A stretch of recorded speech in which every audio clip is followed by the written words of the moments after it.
The narrative of ACT and how you can act on climate change was something we really wanted to bring into the bench. And we got this idea of, okay, well, what if the messages are on the stones that create part of the bench? That was where that kind of came about.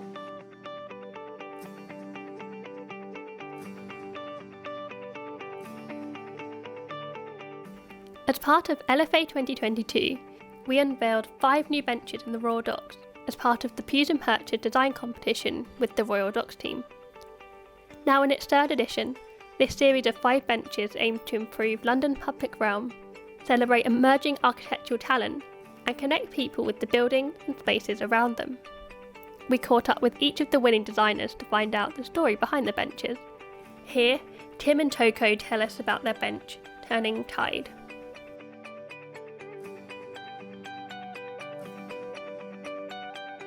I'm Toko, so I'm part of Mvuu, and we've created the bench, the Turning Tide. I am a recently qualified architect, so I come from that background, bringing a little bit of technical design and that kind of feeling to the bench. So I'm one half of Mvuu. I'm Tim. I'm the other half of Mvuu. I'm a graphic designer, so I've come in with more of an artistic flair to the bench.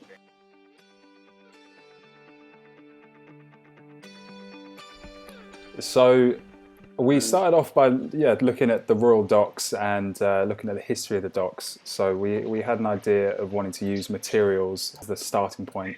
So we looked at docks and looked at, okay, what's around there? Okay, well, you've got 3 very distinctive materialities there, both historically and currently. So you've got the timber from previous ships, timber and steel for the ships and the history of the docks, and also you've got all of the aggregate there that they've had to scoop out as time's gone on for the docks, and what's there now you can see on the riverbed. So we wanted to combine those 3 elements in some way.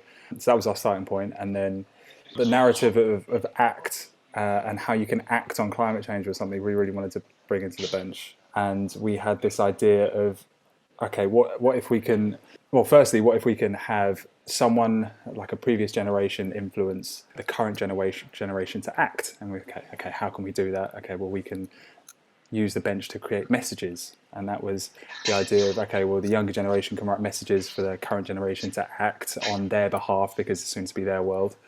And so that was the idea. Okay, how can these messages take a shape? And we got this idea of, okay, well, what if the messages are on the stones that create part of the bench? And so that was where that kind of came about. I don't know, Tim, if you wanted to talk about the form and the shape and how we came up with that.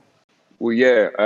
So with the form, not to get too pretentious, but we started to question what is the idea of a public bench and what does it mean for people? And, for most people, it's just, you don't really think about it. You just sit on it before you go and do something else. So we tried to put that into the form of the bench. So there's 2 places to sit, but the middle is almost like this transformation into another seat. It's almost like from one state to another, and that's essentially what an action is, or acting is.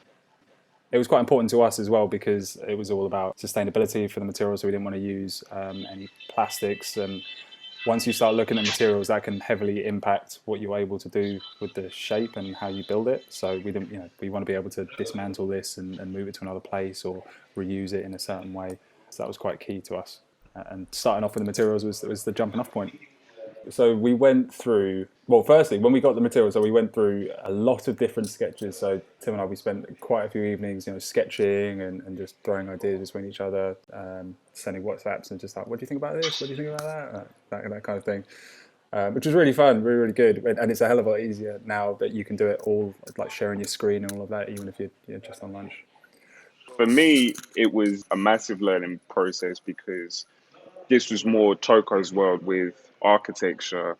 Even though I'm interested in it, I've never really had much experience in the technicalities of materials and how structures can work. So it's interesting. And yeah, it was really a big eye opener for me to see, like, from ideation to actual creation of the bench. We're quite creative people, so we've always worked together creatively and had the same interest. But I think this is the first time that we've worked on something like this. I've always had a look at previous competitions every year that they come out, and I see all these amazing benches. You know, like the Roly Poly was brilliant one year, and then the Boys Are Back in Town. That was like that. I just love the name. I think that was just a great name. But you see all these amazing benches, and you always think, okay, I'd love to give it a go. I'd love to give it a go. You know, Tim and I, we always speak about going for something and doing something creative together. And yeah, it's still crazy that we're actually here and it's done and it's there. I never expected to be picked, but yeah, really thankful for it, I think. Definitely, 100%.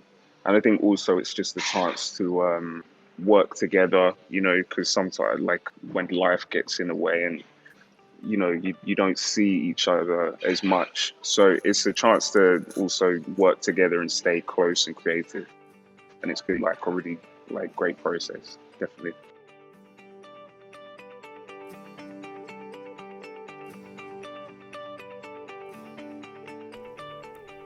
Thanks for listening to this conversation. If you've enjoyed the conversation and would like to listen to more like this, search for Building Sounds on Apple Podcasts, Spotify, or wherever you find your favourite podcast.